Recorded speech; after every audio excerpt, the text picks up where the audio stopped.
gets them away. His assistant Phil Tuck, about to Borough Hill lad to that Cheltenham Gold Cup victory 10 years ago exactly. But they're coming through the first furlong, also the first half furlong up towards the outside. Marco Magnifico comes through to take it up now from Tioman Island. Hugging the fence is Welshman. Close up after these 3 and 4, Midian Blue. 5 is Cufflink, and then for Ireland comes Clifton Gale. They come to pass the post now for the first time, having completed a quarter of a mile. And it's Marco Magnifico leading the plate field by 2 lengths from Tioman Island 2, Midian Blue in 3. And then right behind them against the fence, Welshman, followed by Cufflink, then Dover Patrol with Sarawat next, then Quick Ransom after these at midfield is Clifton Gale, and then the favourite Hasten to add up on the wide outside. Last year's winner High Flying. Then right against the fence comes Welsh Mill. They've covered 3.5 furlongs, and towards the back of the field in this early part of the race, Further Flight, with behind a Further Flight, I can see a Flight Lieutenant, and the back marker last of all as they race away downhill is Sweet Glow.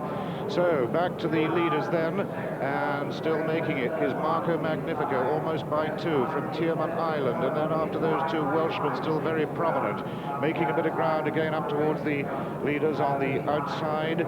Comes Midian Blue, but it's Marco Magnifico still a clear leader from Tioman Island, now joined by Welsh Mill, and then Cufflink, and behind these on the outside as they get now to the final 1.25 miles. Quick Ransom on the inside with Sarawat. Hasten to add is somewhere behind the leaders at the moment, and they've got now 8.5 furlongs to run.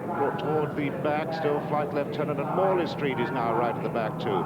This is the halfway point of this 151st Northumberland plate, which still sees Marco Magnifico and Ernie Johnson ahead from Welshman and Nick Carlisle in second place, and then High Flying taking closer on. He's just gone third in front of Tioman Island, always prominent. Then Cufflink, Midian Blue, Sarawat trying to get on terms, then Quick Ransom. And this is the price you'll get if you were on this one. Hasten to add the 3-to-1 favourite, Sarawat at 7, Sweet Glow 8-to-1, Tioman Island 10, and it's 11 bar this quartet. Marco Magnifico then still ahead, yet to be headed. Welshman there within half a length now, then High Flying, trying to bid it for the second year running. Tioman Island and Cufflink running a blinder, and then after them Quick Ransom trying to pick up the leaders, Midian Blue, and Hasten to add the grey, the favourite, with his long stride up on the outside, moving right up now from midfield up to within about 6 lengths of the pace.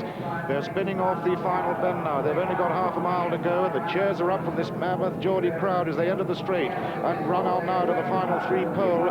And with Marco Magnifico surrendering in the lead and backpedaling rapidly, it's Sarawat who becomes the new leader. Sarawat from High Flying, Tioman Island, and now Hasten to add. Just over a quarter of a mile left to travel. Sarawat making the best of his way home, but Hasten to add up on the outside between the pair. Tioman Island hanging on bravely. Now they come to the last furlong and a half. Sarawat under the strongest of pressures from Jimmy Quinn. Sarawat, Hasten to add, being asked for his effort by George Duffield and getting a good response between the 2. Coming again, Tioman Island, then Quick Ransom. Dover Patrol is finishing well, so too for Ireland. Clifford Gale, but it's Hasten to add, and Quick Ransom now going past Sarawat. Close home, it's going to be a photo finish. Hasten to add, but just have got there from Quick Ransom. Tioman Island, Morley Street made an immense amount of late ground to get right up there, possibly in the frame. So too Flight Lieutenant. After those, Sarawat, Dover Patrol, then Clifton Gale, followed in by Brandon Prince, who really never showed at all in the race. Behind Brandon Prince came High Flying, with Welshman dropping away, Sweet Glow, and reading towards the back markers, Further Flight, Bold Resolution, and Marco Magnifico last of all. Well, another one for the judge, Alistair Stewart. He had a photo earlier on. It went to, well, it was won by inches a short head, but here we are, Hasten to add over against the rails, and Quick Ransom. Well, on that evidence, you'd think that if forced to bet, Quick Ransom might just have got up for the season's leading rider, Jason Weaver. What a season he's having, Jason Weaver. Quick Ransom, of course, trained by his governor, Mark Johnston, who won the Guineas with Mr. Bailey's, who ran on so bravely in the Derby to finish 4th. But here we are, Hasten to add, who was always travelling smoothly midfield, came into the straight with about 4 in front of him. George Duffield asked him to go on about a furlong out, and he looked to have collared Sarawat on the inside, Tioman Island, but Quick Ransom was the one staying on best, coming late.